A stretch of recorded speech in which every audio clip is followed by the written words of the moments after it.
Bonjour à tous.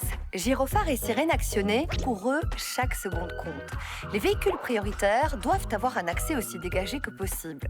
Alors comment se comporter à leur approche? Quelles sont les obligations pour ces conducteurs? On vous dit tout dans cette émission.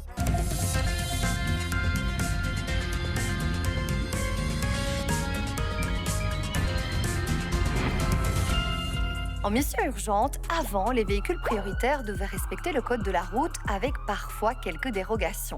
Ils devaient par exemple marquer l'arrêt et franchir le feu rouge à vitesse très lente. Mais ces règles, elles ne correspondaient plus à la réalité du terrain.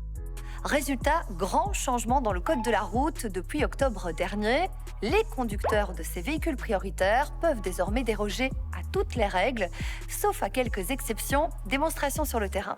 Depuis le 1er octobre 2020, maintenant, on peut déroger à l'entièreté du code de la route, sauf quelques exceptions. Donc ça veut dire que maintenant, on peut franchir un feu à la phase rouge sans marquer l'arrêt. On ne doit plus marquer l'arrêt, on le franchit à vitesse modérée, mais sans mettre en danger les autres usagers. Il en est de même pour les zones de rencontre, où on n'est plus obligé de respecter les 20 km/h. Et on peut prendre un sens interdit. On ne doit plus marquer l'arrêt au stop, mais toujours, tout doit se faire sans mettre en danger les autres usagers. Même si le code de la route s'adapte, il y a malgré tout quelques exceptions. Effectivement, il y en a 10 articles que nous sommes tenus de respecter, notamment l'utilisation du GSM, respecter les injonctions d'un agent qualifié dans le carrefour, ne pas franchir le passage à niveau lorsque les barrières et les feux fonctionnent. On est tenu de porter la ceinture de sécurité et nous sommes tenus de porter le casque pour les motards.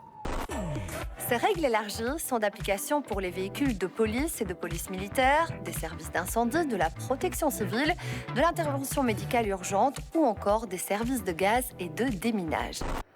A l'inverse, pour certains conducteurs de véhicules prioritaires, les possibilités pour déroger au code de la route n'ont pas été élargies. Non, alors c'est vrai que le code de la route prévoit une liste de véhicules prioritaires dont les conducteurs peuvent déroger pratiquement à tout le code de la route, mais on ne retrouve pas, par exemple, les véhicules de la douane ou encore des transports de détenus. Ces véhicules-là ont des dérogations dans le code de la route. Ce sont les dérogations qui existaient avant la modification. Par exemple, ils vont pouvoir rouler un peu plus vite en cas de mission urgente. Ils vont aussi pouvoir utiliser des bancs de bus pour se faufiler dans un trafic dense, mais ils ne peuvent pas déroger à toutes les règles du code de la route. En cas d'urgence, vous l'avez compris, chaque seconde compte pour ces véhicules. Raison pour laquelle la loi du couloir de secours a vu le jour fin de l'année dernière. Mickaël, quelle est la règle du couloir de secours ? Alors depuis le 1er octobre, dès qu'il y a un embouteillage, vous devez faire ce couloir de secours. Ça veut dire quoi concrètement? Eh bien pour les voitures qui sont sur la bande de gauche, il faut serrer le plus à gauche. Et pour les voitures qui sont sur une bande centrale ou à droite, il faut serrer le plus à droite possible de manière à laisser 3 mètres pour laisser passer les véhicules de secours. La WSR, d'ailleurs, en novembre 2020, a fait une campagne en ce sens pour expliquer ce qu'était le couloir de secours. On va rappeler aussi une petite subtilité, elle est pour les motards. Les motards ont le droit de remonter les fils à pas plus que 50 km/h. Ils vont donc pouvoir utiliser ce couloir de secours, mais évidemment, les véhicules prioritaires restent prioritaires. Vous l'avez vu dans cette émission, en mission urgente, les règles de conduite pour les véhicules prioritaires sont élargies. Ils ne doivent plus marquer le stop et peuvent franchir un feu rouge à vitesse modérée. En revanche, hors de question pour ces conducteurs de franchir un passage à niveau quand il est rouge ou encore de téléphoner au volant. Du côté des autres usagers, il faut toujours céder le passage à un véhicule prioritaire qui actionne à la fois les feux bleus et la sirène.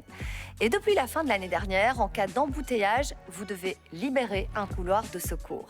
Quand il y a 2 bandes de circulation dans le même sens, les voitures sur la bande de gauche se rangent le plus à gauche possible. Les voitures sur la bande de droite se rangent le plus à droite possible. Et ce, même s'il n'y a pas de véhicule prioritaire en approche, cette nouvelle loi s'applique dès que des files commencent à se former. Si vous avez des questions, contactez-nous sur les réseaux sociaux.